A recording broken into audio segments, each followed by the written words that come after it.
नमस्कार साथियों, स्वागत है आप सभी का हमारे YouTube चैनल उड़ान कोचिंग इंस्टीट्यूट में।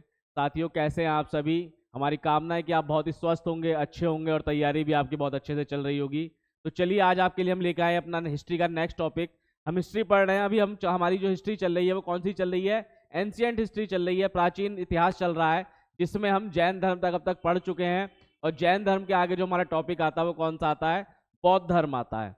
बौद्ध धर्म एग्जाम के पॉइंट ऑफ व्यू से भी और इंटरेस्टिंग पॉइंट ऑफ व्यू से भी, दोनों तरीके से ही बहुत ही महत्वपूर्ण टॉपिक है, क्योंकि एग्जाम में इससे क्वेश्चन बहुत ज़्यादा आते हैं और आप देखेंगे कि आपको इसको पढ़ने में भी बहुत मजा आएगा। इसकी जो जानकारी है उसको प्राप्त करने में आपको बहुत ज़्यादा आनंद आने वाला है।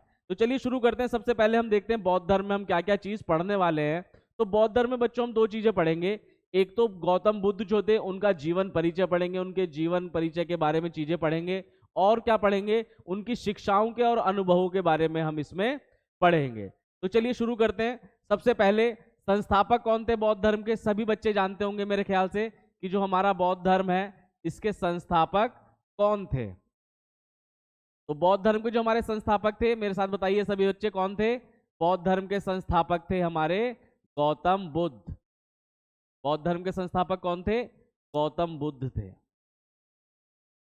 गौतम बुद्ध बौद्ध धर्म के संस्थापक थे। इन्हीं को महात्मा बुद्ध भी कहते हैं, इन्हीं को शाक्य मुनि भी कहते हैं, और भी इनके कई सारे नाम है, वो मैं अभी आपको आगे बताऊंगा कैसे कैसे कौन कौन सा नाम पढ़ा। तो चलिए, संस्थापक हो गए हमारे बौद्ध धर्म। बौद्ध धर्म के कौन? गौतम बुद्ध। अब इनका हम थोड़ा सा क्या करते हैं, जीवन परिचय के बारे में पढ़ते हैं, क्योंकि जीवन परिचय से हमारे क्वेश्चन एग्जाम में आते हैं, और बिना जीवन परिचय के हम आगे पढ़ेंगे तो हमें उसमें ना इंटरेस्ट आएगा ना चीज समझ में आएगी। तो सबसे पहले अगर बात करें जीवन परिचय की, तो जीवन शुरू कहां से होता है? जीवन हमारा शुरू होता है जन्म से। तो गौतम बुद्ध का जो जन्म हुआ वो कब हुआ? वो हुआ 563 ईसा पूर्व में। 563 ईसा पूर्व, यानी जीसस क्राइस्ट से 563 साल पहले गौतम बुद्ध का जन्म हुआ। कहां पर जन्म हुआ इनका? वो स्थान कौन सा था जहां इनका जन्म हुआ? तो इनका जन्म हुआ लुम्बिनी में। लुम्बिनी में, कपिलवस्तु में इनका जन्म हुआ 563 ईसा पूर्व में। पिता का नाम क्या था इनके? इनके पिता का नाम था शुद्धोधन। शुद्धोधन इनके पिता का नाम था। और वो किस वंश के थे? वो थे शाक्य वंश के। शाक्य वंश के राजा थे शुद्धोधन लुम्बिनी के। इनके यहां पर क्या हुआ? इनके यहां पर एक पुत्र पैदा हुआ, जिसका नाम क्या था? जिसका नाम इन्होंने क्या रखा? गौतम बुद्ध का बचपन का नाम जो था वो क्या था? सिद्धार्थ था। बचपन का जो नाम था गौतम बुद्ध का वो क्या था बच्चों? वो था सिद्धार्थ। यानी जो शुद्धोधन ने अपने पुत्र का नाम रखा वो क्या रखा उन्होंने? सिद्धार्थ रखा। तो अब मैं आपको इसकी थोड़ी सी एक इंटरेस्टिंग फैक्ट बतलाता हूं। क्या हुआ राजा सिद्धोधन के यहाँ जब पुत्र पैदा हुआ, तो पुत्र पैदा होने पर आप जानते हैं हिंदुओं में क्या चलता है। ये कौन थे? ये क्षत्रिय थे, शाक्य वंश के थे, क्षत्रिय थे। तो इनके यहाँ पर भी पूजन पाठ का कार्यक्रम कराया गया। इन्होंने भी अपने बच्चे की कुंडली उंडली बनवाई होगी, पंडितों को दिखाया। तो जो पंडित वहां पर आए थे उन्होंने क्या बतलाया? उन्होंने बतलाया ये जो आपका पुत्र है, ये पुत्र या तो चक्रवर्ती सम्राट बनेगा बहुत बड़ा, या फिर ये क्या बनेगा? या फिर ये सन्यासी बनेगा। यहीं से क्या हुआ? राजा शुद्धोधन के मन में थोड़ा सा डर बैठ गया। उनको लगने लगा कि मेरा पुत्र कहीं सन्यासी ना बन जाए। तो उसको सन्यासी बनने से रोकने के लिए उन्होंने क्या किया? उन्होंने ये बतलाया कि अब हमें क्या करना है कि अपने इस बच्चे के आसपास में किसी भी टाइप का कोई दुख वैराग्य का भाव नहीं आने देना है। इसको पता ही नहीं लगने देना है कि इस दुनिया में दुख नाम की भी कोई चीज होती है, पीड़ा नाम की भी कोई चीज होती है, परेशानी भी कुछ होती है, जिससे कहीं इसके मन में वैराग्य का भाव उत्पन्न ना हो जाए। उसको सिर्फ क्या दिखाना है कि हर तरफ, चारों तरफ खुशियां ही खुशियां हैं, सुख ही सुख है। तो इसके लिए उन्होंने क्या किया? उन्होंने जो हमारे राजा का पुत्र था जो सिद्धार्थ थे, उनके आसपास में कभी किसी बूढ़े बीमार व्यक्ति को नहीं जाने दिया, किसी भी टाइप के दुख के चीजों को उन्हें नहीं समझने दिया, नहीं देखने दिया। और तो और आप ये समझिए कि उनके पास में जो महल के आसपास का गार्डन था, बगीचा था, उसमें उन्होंने कोई भी पत्ते को पीला तक नहीं होने दिया। पीला होने से पहले उस पत्ते को तोड़ दिया जाता था, वहां से हटा दिया जाता था कि कहीं सिद्धार्थ इस पत्ते को देखकर उनके मन में क्वेश्चन ना जागृत हो जाए, सवाल ना उठ जाए कि ये पत्ता पीला क्यों हुआ या ये टूट कैसे गया। तो इस टाइप की उनके चारों तरफ माहौल बनाया गया कि किसी भी तरीके से क्या हो, सिद्धार्थ के मन में वैराग्य का भाव उत्पन्न ना हो, वो सन्यासी ना बने, वो क्या बने, वो एक चक्रवर्ती सम्राट बने। हर राजा यही चाहता है कि या हर पिता यही चाहता है कि मेरा पुत्र क्या बने, राजा बने। कोई नहीं चाहता कि मेरा पुत्र क्या बने, सन्यासी बने, है ना। लेकिन जो विधि का विधान है वो तो होना ही है। कुछ चीजें आगे फ्यूचर में ऐसी हुई, हम अभी आगे डिस्कस करेंगे, जिससे क्या हुआ, सिद्धार्थ के मन में फाइनली क्या हुआ, वैराग्य का भाव उत्पन्न हो गया। तो चलिए आगे देखते हैं। हमने क्या देख लिया अभी तक कि इनके बचपन का नाम क्या था, सिद्धार्थ था। अब देखते हैं कि इनकी माता का नाम क्या था और इनका नाम गौतम कैसे पड़ा। तो इनकी माता का नाम जो था वो क्या था, महामाया। माता का नाम था महामाया। जिनकी मृत्यु के बारे में क्या कहते हैं कि इनकी मृत्यु सिद्धार्थ के जन्म से 6 दिन के पश्चात इनकी मृत्यु हो गई थी। अब मृत्यु के पश्चात क्या हुआ कि जो इनकी मौसी थी, जो इनकी मौसी थी, कौन, गौतमी प्रजापति। गौतमी प्रजापति, इन्होंने क्या किया, इन्होंने बालक सिद्धार्थ का पालन पोषण किया, जिसके कारण क्या हुआ, जिसके कारण आगे चल के इनका नाम क्या पड़ा, गौतम पड़ा। ठीक है, तो इनका नाम गौतम कैसे पड़ा, क्योंकि इनकी मौसी का नाम क्या था, गौतमी प्रजापति था, और इनकी मौसी ने ही इनका क्या किया, लालन पालन किया, इनको पाला किसने, इनकी मौसी ने। क्योंकि माता की मृत्यु कब हो गई थी, इनके पैदा होने के 6 दिन के पश्चात, इनके 7वें दिन इनकी माता की मृत्यु हो गई थी। तो गौतमी ने इनका पालन पोषण किया, इसलिए इनका नाम क्या पड़ गया, इनका नाम पड़ गया गौतम। ठीक,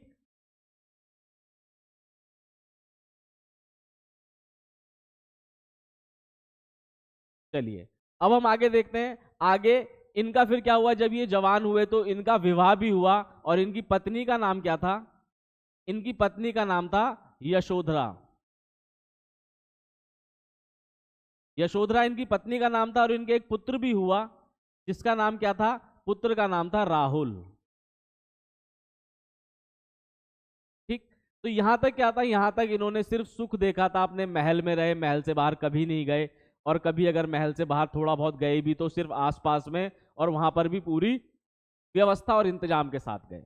लेकिन क्या हुआ, एक दिन इन्होंने अपने पिता से अपनी इच्छा प्रकट करी कि मुझे राज्य का भ्रमण करना है।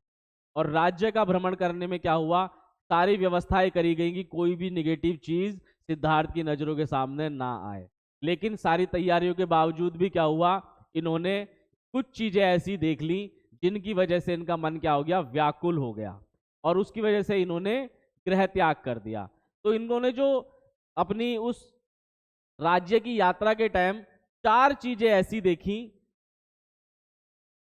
कौन कौन सी, एक तो इन्होंने देखा बूढ़ा आदमी, बूढ़ा आदमी। एक इन्होंने क्या देखा, एक इन्होंने बीमार आदमी देखा।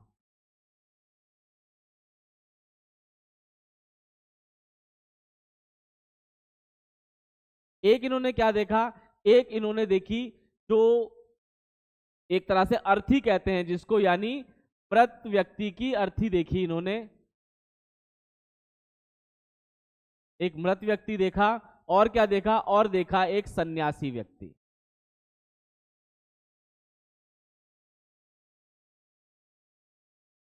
एक इन्होंने देखा एक सन्यासी व्यक्ति। तो इन्होंने देखा कि बूढ़ा आदमी, बीमार आदमी और जो मृत व्यक्ति की जो अर्थी जा रही थी उसमें सभी लोग दुखी थे। फिर उन्होंने एक सन्यासी को देखा जो प्रसन्न था। यहां से क्या हुआ, यहां से इनके मन में सवाल उठने शुरू हो गए। इन्होंने पाया कि संसार में क्या है, दुख है, मन विचलित हो गया, और उसके कारण क्या हुआ, फिर इनका राजपाट में और साम्राज्य में मन नहीं लगा। जिसके कारण क्या हुआ, इन्होंने 29 वर्ष की आयु में, 29 वर्ष की आयु में अपना क्या करा, गृह त्याग कर दिया। 30 वर्ष की आयु में गृह त्याग कर दिया।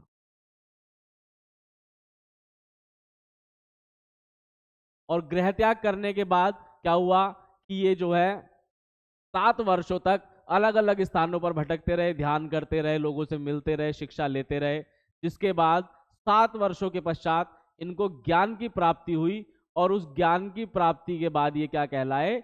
बुद्ध कहलाए। तो इनकी ज्ञान की प्राप्ति के बारे में जो महत्वपूर्ण तथ्य है वो हम थोड़े से देख लेते हैं, बहुत ही इंपॉर्टेंट है।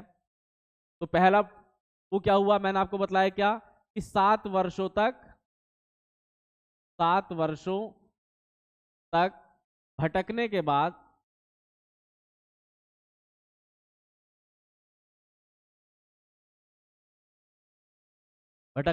क्या हुआ, इनको 35 वर्ष की उम्र में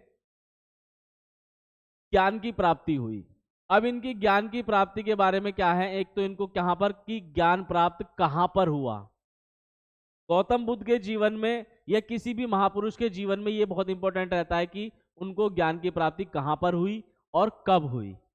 ये दोनों चीजें बहुत महत्वपूर्ण हैं। तो जो गौतम बुद्ध को ज्ञान की प्राप्ति हुई वो कहां पर हुई, उनको एक पीपल के पेड़ के नीचे निरंजना नदी के तट पर ध्यान प्राप्त करते हुए क्या हुआ, ज्ञान प्राप्त हुआ। तो अगर हम बात करें स्थान कौन सा था, वो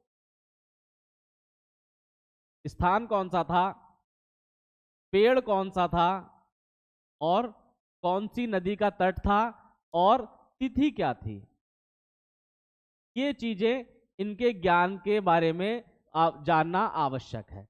तो सबसे पहले अगर हम स्थान की बात करें तो उरुवेला एक स्थान था जहां पर इनको ज्ञान की प्राप्ति हुई, जो बाद में किस नाम से जाना गया, बौद्ध गया के नाम से जाना गया। यह स्थान कहां पर है, बिहार में है।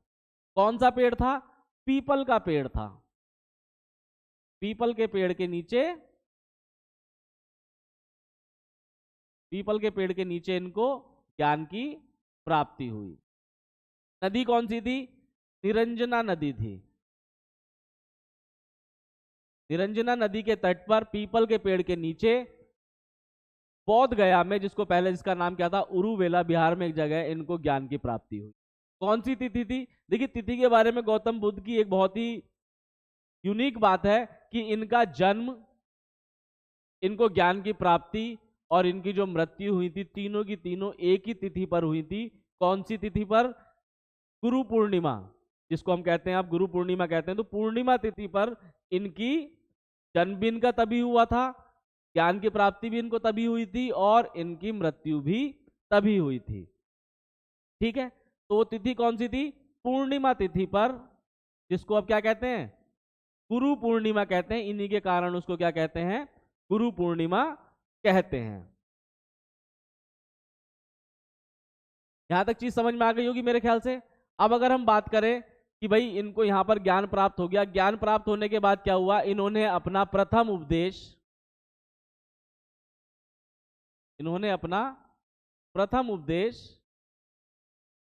दिया। कहां पर दिया, सारनाथ में। इन्होंने अपना प्रथम उपदेश सारनाथ में दिया। 5 लोगों को, जो इनके 5 शिष्य थे, उनको इन्होंने अपना प्रथम उपदेश दिया।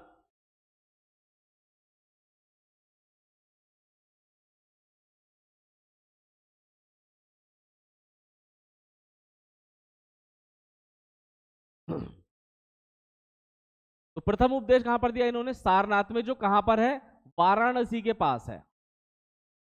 ये स्थान कहां पर है, वाराणसी के पास, सारनाथ में इन्होंने अपना प्रथम उपदेश दिया। और इसको क्या कहा गया, इसको कहा गया धर्म चक्र प्रवर्तन, यानी धर्म के चक्र का घूमना, जो धर्म का पहिया है उसका घूमना। इस क्रिया को क्या कहा गया, जिन्होंने प्रथम उपदेश दिया उसको कहा गया धर्म चक्र प्रवर्तन। उसके बाद इनकी मृत्यु कब हुई और कहां पर हुई, तो इनकी मृत्यु हुई 483 ईसा पूर्व में। 483 ईसा पूर्व में। स्थान कौन सा था, वो स्थान था कुशीनारा, जिसको भी क्या कहते हैं, कुशीनगर कहते हैं। कुशीनगर में इनकी मृत्यु हुई। और इसको क्या कहा जाता है, इनकी मृत्यु जो है उसको क्या कहते हैं, उसको कहा जाता है बौद्ध धर्म में महापरिनिर्वाण। निर्वाण, महापरिनिर्वाण यानी मोक्ष की प्राप्ति, दिए का बुझ जाना। ये नहीं, जो दिया जो है हमारा, दिया से तात्पर्य है यहाँ पर आत्मा का, जो आत्मा ये हमारी, या जो ये पुनर्जन्म का पूरा चक्कर चल रहा है, आत्मा में बिलीव नहीं करते थे बौद्ध धर्म वाले, लेकिन पुनर्जन्म में करते थे गौतम बुद्ध। तो ये जो पुनर्जन्म का चक्कर है, इस चक्र से मुक्ति को क्या कहा गया? महापरिनिर्वाण। और अगर हम अपने हिंदू धर्म में देखें तो उसमें क्या कहते हैं हम इसको? मोक्ष, यानी जन्म मरण के बंधन से मुक्त हो गए। इस क्रिया को कहा क्या कहा? महापरिनिर्वाण कहा। ठीक है। उसके बाद अगर हम बात करते हैं यहाँ पर, ये तो हमारा हो गया जो हमारे गौतम बुद्ध थे उनका जीवन परिचय। और अगर आप इससे देखेंगे कि गौतम बुद्ध कितने वर्ष की अवस्था में मरे, तो कब पैदा हुए थे? 563 ईसा पूर्व में पैदा हुए और 483 ईसा पूर्व में उनका स्वर्गवास हो गया। तो यहाँ पर जो है उनकी उम्र कितनी हो गई? 80 वर्ष। 80 वर्ष की उम्र में वो मृत्यु को प्राप्त हुए। अब देखिए इसमें जो थोड़ी सी अगर आप देखेंगे कि यहां पर इन दोनों का डिफरेंस निकालोगे तो कितना आएगा? 120 आएगा। भाई 483 से 563 तक कितना हो गया?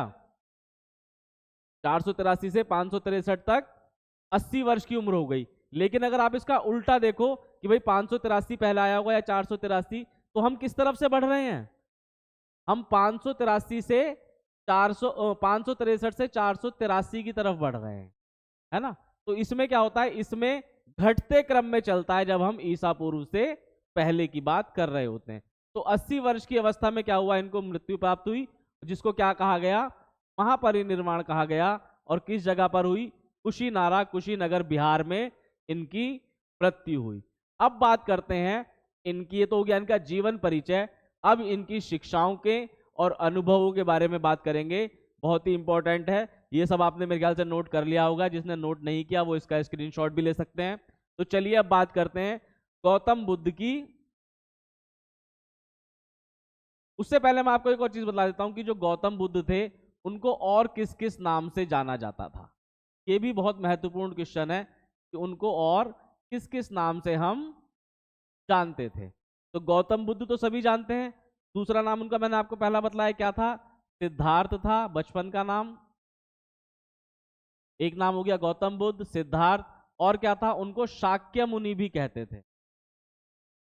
शाक्य मुनि भी कहते थे। शाक्य मुनि क्यों कहते थे? क्योंकि वो शाक्य वंश के थे, तो उनका नाम शाक्य सिंह या फिर शाक्य मुनि भी उनको कहते हैं। उनको तथागत भी कहते थे। ज्ञान प्राप्ति के बाद उनको बुद्ध के नाम से और तथागत नाम से भी जाना जाता था। तो गौतम बुद्ध के क्या क्या नाम हुआ हमारे? हो गए गौतम बुद्ध, महात्मा बुद्ध, सिद्धार्थ, शाक्य मुनि, तथागत।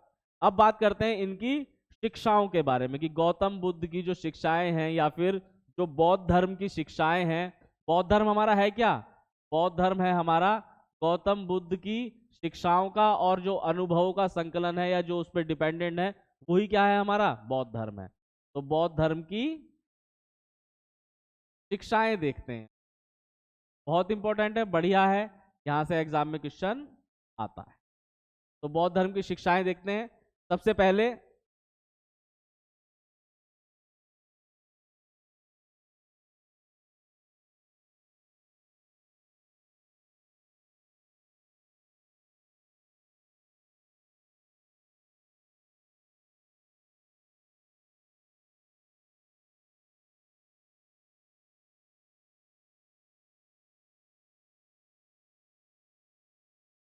तो बौद्ध धर्म की शिक्षाओं में सबसे पहले क्या आती है? इनकी मान्यताएं।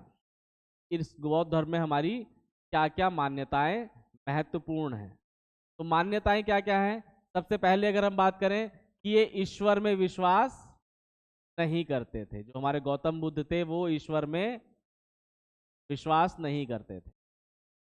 के हिसाब से ईश्वर नहीं है कोई।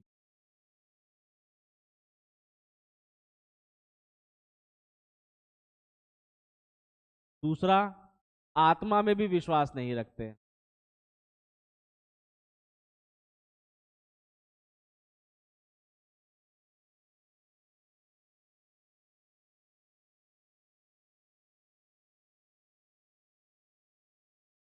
तीसरा, पुनर्जन्म में विश्वास रखते हैं।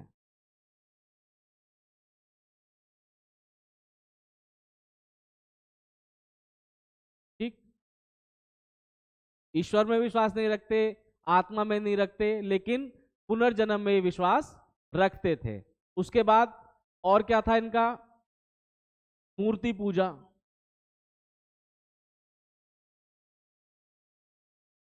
मूर्ति पूजा में ये लोग विश्वास पहले नहीं करते थे, लेकिन बाद के काल में यानी कुछ समय पश्चात क्या हुआ, ये मूर्ति पूजा भी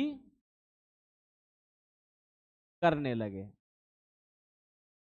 बाद के काल में मूर्ति पूजा भी करने लगे। और क्या मान्यता है इनकी? जो है मोक्ष की इनके धर्म में मान्यता है, यानी महापरिनिर्वाण या फिर निर्वाण को प्राप्त किया जा सकता है।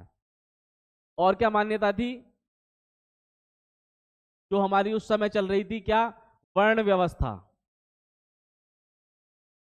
वर्ण व्यवस्था को नहीं मानते थे।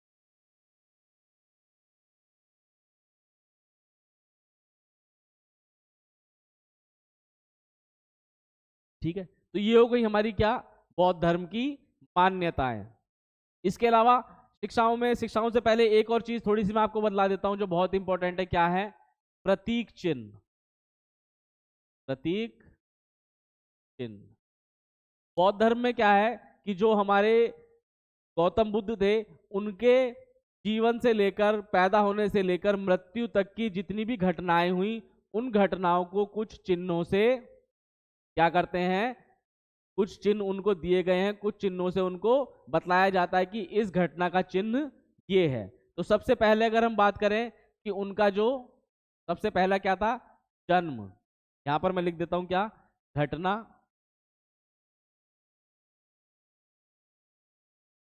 और यहां पर लिख देता हूं प्रतीक या फिर चिन्ह। तो घटना कौन सी थी हमारी? सबसे पहले हमारी घटना है जन्म। तो जन्म की घटना को किससे डिनोट करते हैं?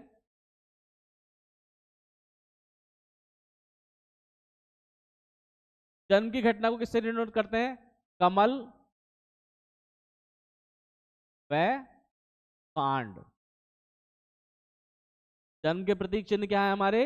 कमल व कांड। फिर उसके बाद क्या आता है? उसके बाद आता है गृह त्याग।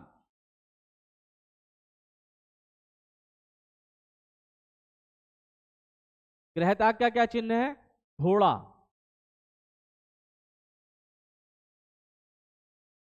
उसके बाद क्या आता है? उसके बाद आता है ज्ञान। ज्ञान का क्या चिन्ह है? पीपल। पीपल का जो वृक्ष था, जिसको बोधि वृक्ष भी कहते हैं, बौद्ध धर्म में इसको क्या कहते हैं? बोधि वृक्ष। उसके बाद निर्वाण।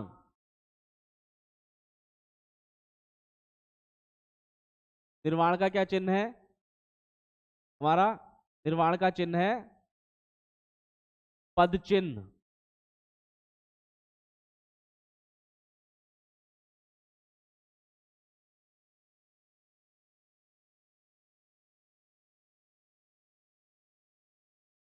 के बाद हमारा क्या? निर्वाण। निर्वाण का क्या है? पद चिन्ह।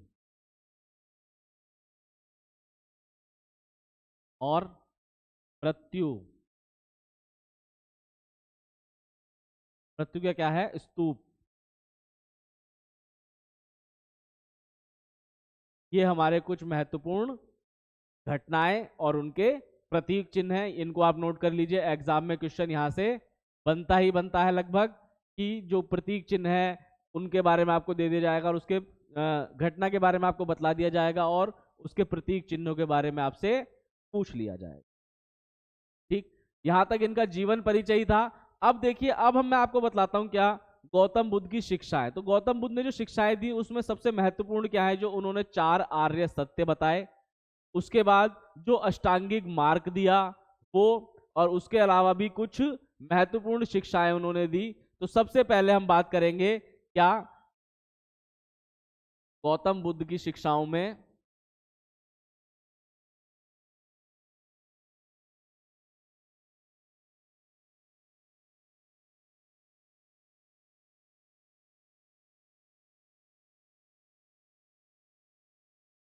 सबसे फर्स्ट क्या है, 4 आर्य सत्य दिए उन्होंने। 4 आर्य सत्य दिए।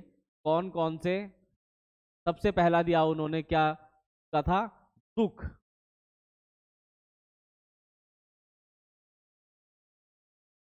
सबसे पहला क्या है, दुख। जो उन्होंने शिक्षाएं दी, सबसे पहला जो अगर बात करें, एक चीज और जो थोड़ी सी जानकारी जरूरी है, गौतम बुद्ध ने जो भी अपनी शिक्षाएं या उपदेश दिए हैं वो किस भाषा में दिए हैं? वो दिए हैं सारे के सारे उन्होंने पाली भाषा में। उस समय पर क्या था, जो ये हमारा छठवीं शताब्दी ईसा पूर्व का जो समय था, 563 से लेकर उसके आगे का जो समय था गौतम बुद्ध का, उस समय में समाज में कौन सी भाषा प्रचलित थी? पाली भाषा बोली जाती थी। तो गौतम बुद्ध ने जो अपने जितने भी उपदेश दिए वो सारे के सारे पाली भाषा में दिए, यानी जो लोकल लैंग्वेज थी उसमें दिए। इसी की वजह से क्या हुआ, लोग उनसे ज्यादा जुड़े, लोगों को ज्यादा समझ में आया। ठीक है। तो सबसे पहला जो उन्होंने उपदेश दिया वो क्या दिया, दुख। यानी इस दुनिया में क्या है, दुख है। बुढ़ापे में, बीमारी में, प्रीतम से दूर होने में, नापसंद चीजों के पास होने में, चाहत ना पाने में, हर एक चीज में क्या है, दुख है। तो जो पहला सत्य है इस दुनिया का वो क्या है, दुख है। दूसरा क्या है, दुख का कारण। दुख का कारण। दुख का कारण क्या होता है? किसी भी दुख का इस दुनिया में क्या कारण है? जो हमारी तृष्णा है, चाहत है, वो क्या है, दुख का कारण है। अगर हमारी कोई चाहत ही नहीं बचेगी, कोई तृष्णा नहीं बचेगी, यानी किसी भी टाइप की कोई एक्सपेक्टेशन नहीं बचेगी किसी से, तो क्या होगा, कोई भी दुख इस दुनिया में हमारे लिए नहीं बचेगा। तो गौतम बुद्ध ने क्या बतलाया अपने पहले सत्य में कि इस दुनिया में क्या है, दुख है। यानी दुनिया में लगभग हर चीज में दुख मिलेगा आपको, जब तक आपके मन में क्या रहेगी, तृष्णा रहेगी, कोई भी क्या रहेगी, चाहत रहेगी, तो क्या होता है, दुख का कारण बनती है वो चीज। और जब तक ये मन में आपके दुख रहेगा तब तक क्या होगा, आपका ये पुनर्जन्म का चक्र चलता रहेगा। यानी जो सशरीर करके जो संसार की जो हमारी साइकिल है वो चलती रहेगी, आप उससे मुक्ति नहीं पा सकते। तो दो चीजें क्लियर हो गई कि दुनिया में क्या है, दुख है, चारों तरफ दुख फैला हुआ है, और उस दुख में जो आप क्या कर सकते हो, उस दुख का कारण क्या है, उस दुख का कारण है हमारा जो हमारी तृष्णा है, जो हमारी चाहत है, उसके कारण वो दुख हमें प्राप्त होता है। और उस दुख प्राप्त होने के कारण क्या होता है कि हम इस जन्म मरण के चक्रव्यूह से मुक्ति नहीं पा पाते हैं। तीसरा जो उन्होंने आर्य सत्य दिया वो क्या दिया, दुख निरोध। यानी जो हमारा दुख है इससे हमको क्या पाना है, इससे हमको छुटकारा पाना है। यानी तृष्णा से जो मुक्ति है वो पाई जा सकती है, किसी भी चाहत से जो मुक्ति है वो प्राप्त की जा सकती है। उसके बाद जो उन्होंने चौथा आर्य सत्य बतलाया वो क्या था, दुख निरोध का जो मार्ग है,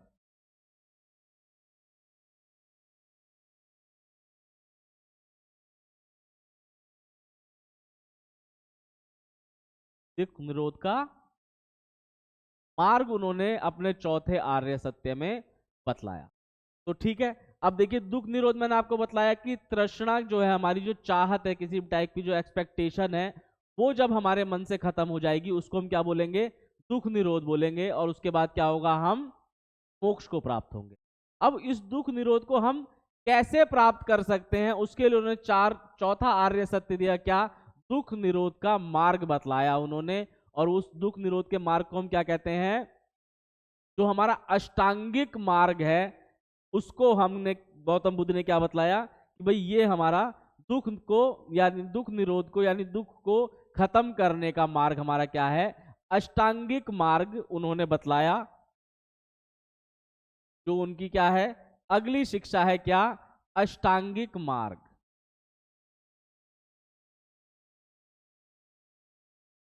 अष्टांगिक मार्ग।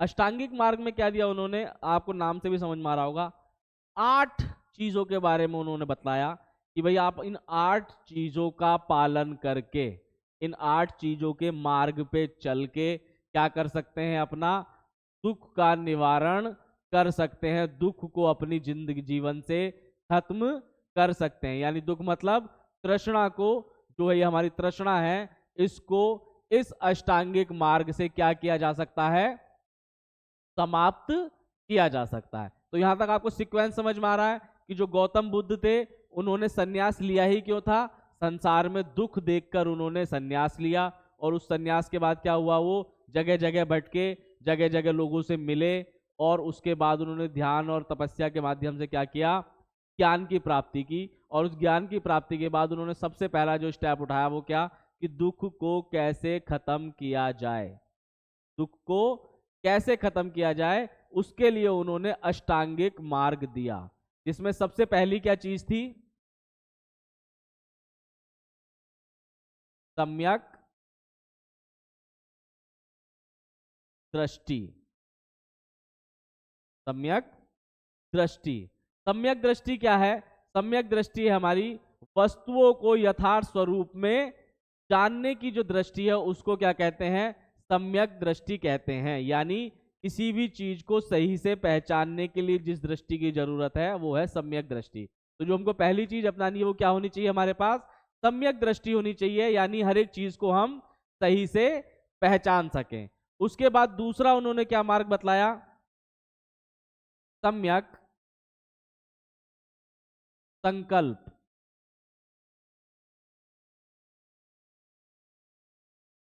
सम्यक संकल्प।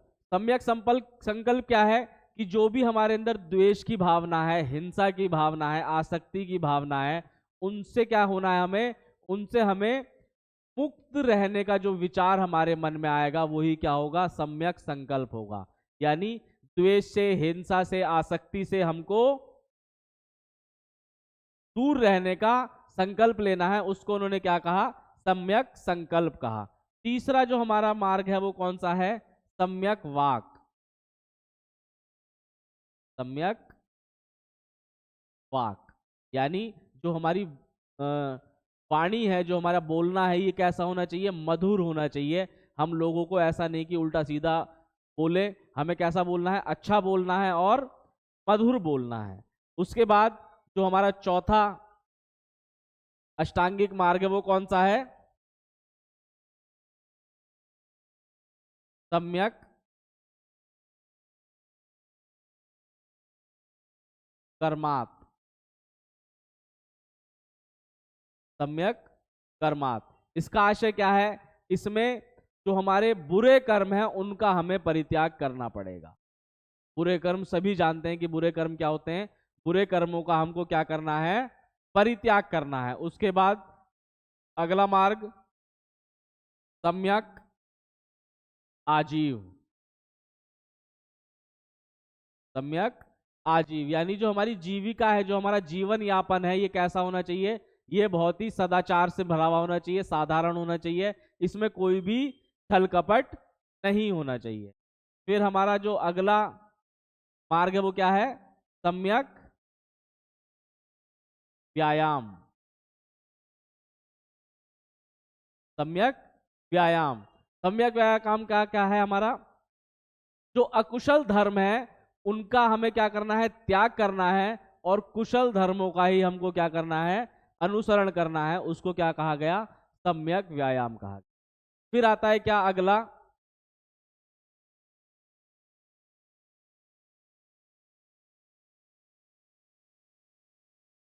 नेक्स्ट जो हमारा वो है मार्ग है वो क्या है, वो है हमारा सम्यक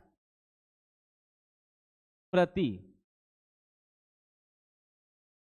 सम्यक स्मृति।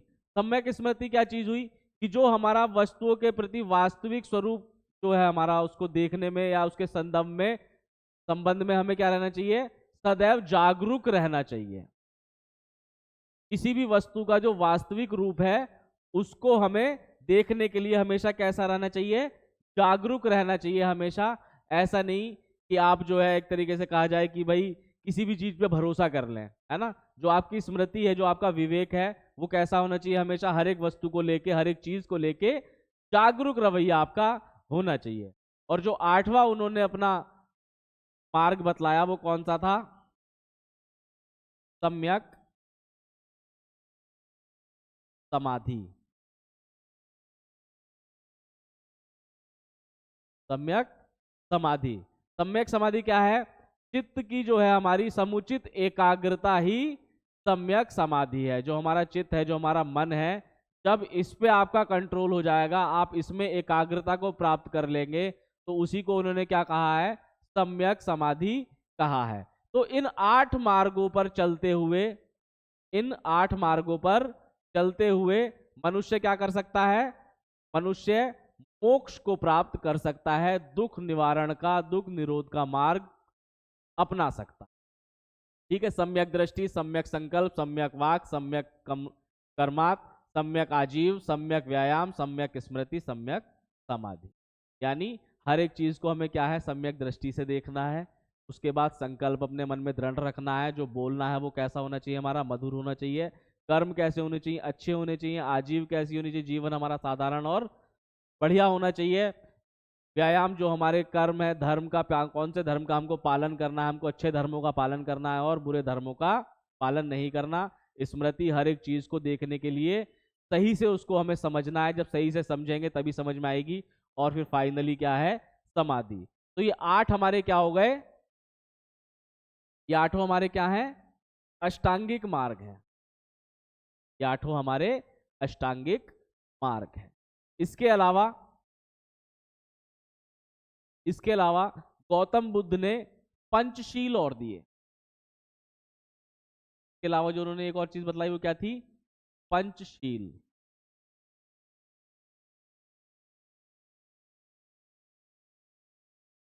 यानी जो गौतम बुद्ध है उन्होंने अपने अनुयायियों को 5 शीलों का जो पालन करने के लिए कहा है कि जो भी गौतम बुद्ध के हमारे अनुयायी बनेंगे या हैं, उन्हें क्या करना है, 5 शीलों का पालन करना है। सबसे पहला कौन सा है, अहिंसा। सबसे पहला हमारा क्या है, अहिंसा।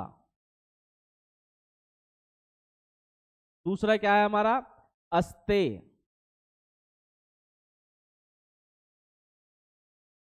अस्तेय का अर्थ आप सभी जानते होंगे, जब मैंने जैन धर्म पढ़ाया था तब आपको बतलाया था कि अस्तेय क्या होता है, कि हमें कभी भी चोरी नहीं करनी है।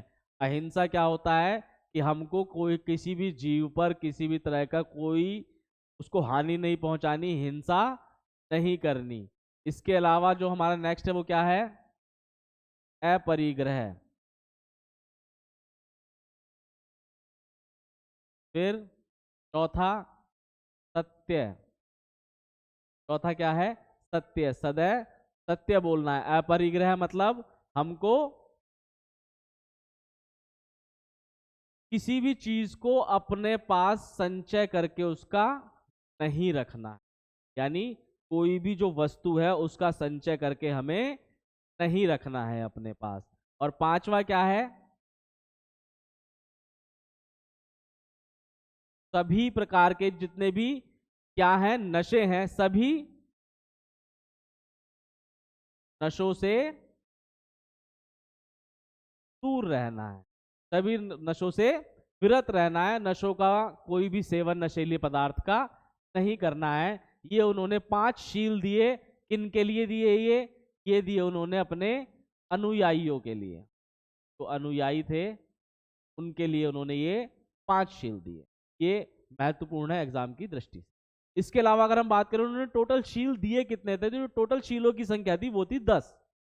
वो किसके लिए थे, वो थे जो उनके भिक्षु जो थे, बौद्ध धर्म में जो भिक्षु बने उनके लिए 10 शीलों का पालन आवश्यक था। उसमें और इसके अलावा और कौन कौन से शील थे कि वो किसी भी टाइप के नृत्य में, गायन में इंटरेस्ट नहीं ले सकते, भाग नहीं ले सकते, किसी भी टाइप की कोई भी खुशबूदार चीज नहीं लगा सकते, सुगंधित चीज नहीं लगा सकते, और जो है उनको बहुत ही साधारण जीवन व्यापन करना होगा। ये सारे उनके अलावा, इन 5 शीलों के अलावा भी और 5 शील थे जो भिक्षुओं के लिए थे।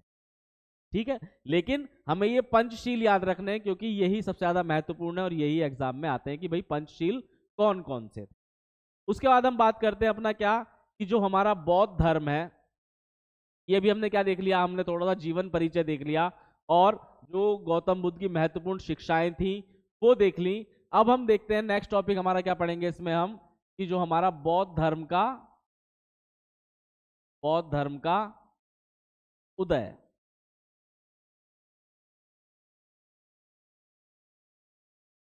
बौद्ध धर्म का उदय, तो हम जानते हैं कि जो हमारी 6ठी शताब्दी थी, जो हमारी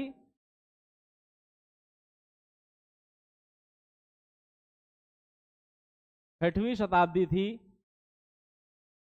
वो बौद्ध धर्म के उदय के लिए या बौद्ध धर्म के प्रसार के लिए बहुत ही महत्वपूर्ण। तो बौद्ध धर्म का उदय कैसे कैसे हुआ, हम वन बाय वन एक एक चीज को थोड़ा सा एनालाइज करते हैं। तो सबसे पहले हम देखते हैं क्या, कि प्रभावित करने वाले जो क्षण थे वो क्या थे। फर्स्ट इसमें अगर हम देखें, प्रभावित करने वाले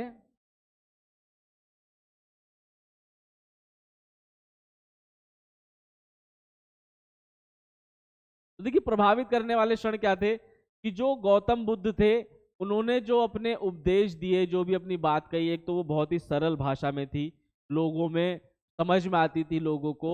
उसके बाद क्या था, जो लोग थे वो बहुत ज्यादा जो ब्राह्मणवाद से या फिर इन कर्म कांडों से बहुत ज्यादा परेशान हो गए थे, वो रीजन था बौद्ध धर्म की तरफ झुकने का। दूसरा, जो जैन धर्म था इससे पहले जो आया था, उसमें क्या था, उसमें बहुत ज्यादा स्ट्रिक्टनेस थी, बहुत ज्यादा रूल बहुत स्ट्रिक्ट थे, बहुत तरीके की उसमें एक तरीके से कहीं लिमिटेशंस थी, जिसकी वजह से लोग बौद्ध धर्म की तरफ ज्यादा, क्योंकि यहाँ पर क्या था, यहाँ पर उतने ज्यादा सख्त नियम कायदे नहीं थे, तो बौद्ध धर्म की तरफ ज्यादा झुके। उसके बाद उसका दूसरा कारण क्या था, कि इसके जो सिद्धांत मैंने आपको बताया क्या थे, सरल सिद्धांत, सरल सिद्धांत थे। इसमें जो नियम कायदे बहुत ज्यादा वैसे नहीं थे कि आदमी उसमें परेशान हो जाए, बहुत सरल सिद्धांत थे, भाषा बहुत सरल थी समझने की उनके उपदेशों को, क्योंकि पाली भाषा उस समय क्या थी, प्रचलन में थी।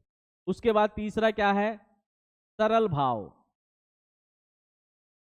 सरल भाव। तो जो मैंने आपको बताया कि जो उपदेश हम इजीली समझ सकते हैं, उनका भाव भी हम आसानी से समझ जाते हैं, और गौतम बुद्ध के जितने भी उपदेश थे उनका भाव बहुत ही सरल था। क्यों सरल था, कि वो जो हमारे आसपास की चीजें, घटनाएं हो रही हैं, उनसे रिलेट करके उनके थ्रू समझाते थे कि आदमी जो व्यवहारिक है, व्यवहारिकता से ही चीजों को सीख जाए कि क्या चीज सही है, क्या गलत है, हमारे धर्म में क्या क्या चीज उसको अनुपालन करनी है। तो सरल भाव से वो, सरल भाव भी एक कारण क्या था, कि बौद्ध धर्म के उदय का कारण। बुद्ध का व्यक्तित्व, बुद्ध का व्यक्तित्व, तो बुद्ध बहुत ही साधारण और बहुत ही अच्छे व्यक्तित्व के इंसान थे, जिसमें क्या था कि उनकी एक तो बोलने का जो उनका तरीका था वो बहुत ही माधुर्यपूर्ण था, बहुत ही प्यार से बात करते थे, बहुत हल्के से बोलते थे। तो आप देखेंगे कि ऐसे आदमी से इंसान ज्यादा अट्रैक्ट होता है। उनका जो जीवन शैली थी वो बहुत ही साधारण थी, और एक राजा से सन्यासी बने थे, इस वजह से भी लोग उनसे क्या होते थे, भाई एक जो किसी भी चीज से मन से क्या होता है, चिढ़ने का भाव या द्वेष भावना कहां से आती है, कि भाई ये तो लूट रहा है ना। लोगों ने देखा कि यार ये तो अच्छा खासा राजा था, इतने बड़े राज्य का राजकुमार था, बहुत अच्छा जीवन जीता, ऐशो आराम का, याशी का, लेकिन इसने क्या करा, इसने सन्यास को अपनाया, ये सारी चीजों का त्याग कर दिया। इस वजह से क्या हुआ, लोग उनकी तरफ ज्यादा अट्रैक्ट होते थे। अगला क्या रीजन था इसका, कि हमारे जो बौद्ध धर्म था इसमें कोई भी जातीय भेदभाव नहीं था। उस समय तक क्या हो चुका था समाज में, उस समय तक समाज में बहुत ही जातीय भेदभाव आ चुका था, वर्ण व्यवस्थाएं बन चुकी थी। तो जो बौद्ध धर्म था इसमें क्या था, कोई भी जातीय भेदभाव नहीं था।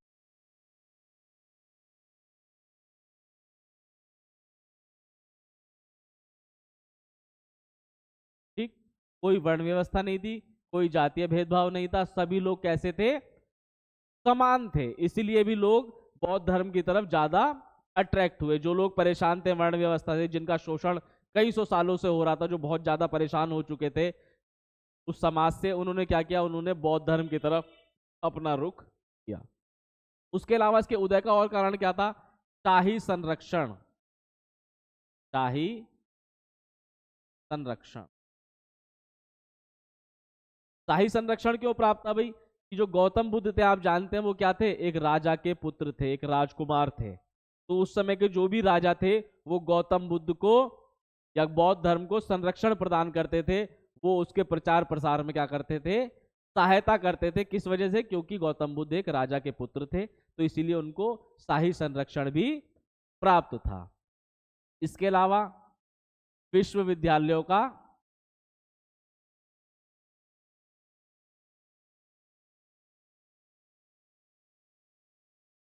प्रभाव। तो जो उस समय हमारे बड़े विश्वविद्यालय थे, नालंदा और तक्षशिला, तो इनमें क्या था, इनके जो शिक्षक थे वो भी गौतम बुद्ध के जो उनका बौद्ध धर्म था उस तरफ बहुत ज्यादा अट्रैक्ट हो रहे थे, उसको उनको बहुत अच्छा लग रहा था। तो उन लोगों ने भी क्या किया, गौतम बुद्ध का जो ये हमारा बौद्ध धर्म था इसके प्रचार प्रसार में बहुत ज्यादा सहायता की। उसके अलावा जो बौद्ध परिषदें हुई, बौद्ध परिषदें हुई, आगे देखेंगे 4 महत्वपूर्ण परिषदें हैं और परिषदें क्या हैं उसको भी बतलाऊंगा मैं आपको। तो जो बौद्ध परिषदें हुई उनमें भी क्या हुआ, बौद्ध धर्म का कैसे प्रचार प्रसार किया जाए इसी बारे में डिस्कस हुआ। और वहां से भिक्षु अलग अलग जगह गए और उन्होंने बौद्ध धर्म का प्रचार प्रसार किया। तो बौद्ध परिषदों का भी इसमें क्या है, महत्वपूर्ण योगदान है। तो इन सब कारणों से क्या हुआ, बौद्ध धर्म का प्रचार प्रसार हुआ, यानी बौद्ध धर्म का उदय हुआ। ठीक है, मेरे ख्याल से बच्चों आपको ये सारी चीजें बहुत अच्छे से समझ में आ गई होंगी, आपने नोट भी कर ली होंगी। जिन्होंने नोट नहीं की है वो स्क्रीनशॉट ले सकते हैं, या फिर मैं आपको इसकी पीडीएफ भी प्रोवाइड करा दूंगा। अगर आपको पीडीएफ चाहिए तो आप मेरे को इसी में कमेंट करके बतला सकते हैं, मैं आपको पीडीएफ भी इसकी तुरंत ही प्रोवाइड करा दूंगा। अगर आपको ये पढ़ाया हुआ अच्छा लगा, आपको कंटेंट समझ में आया, तो प्लीज हमारे चैनल को लाइक सब्सक्राइब जरूर कर दीजिए और शेयर तो ज्यादा से ज्यादा कर ही दीजिए। धन्यवाद।